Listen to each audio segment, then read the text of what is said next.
L'esposto è in procura per vedere la regolarità degli atti che sono stati fatti e dei bandi di concorso, e un altro invece è esposto alla Corte dei Conti per vedere se c'è danno erariale.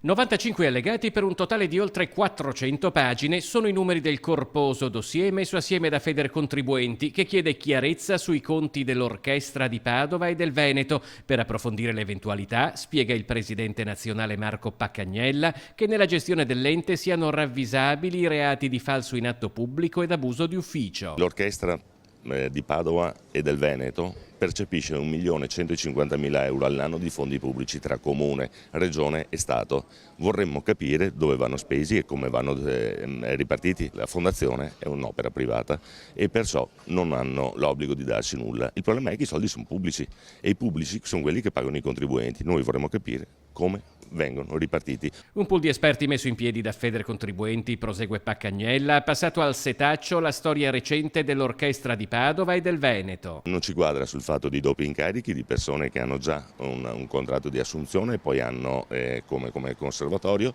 e poi hanno un contratto a tempo determinato con la fondazione, con l'Orchestra di Padova del Veneto.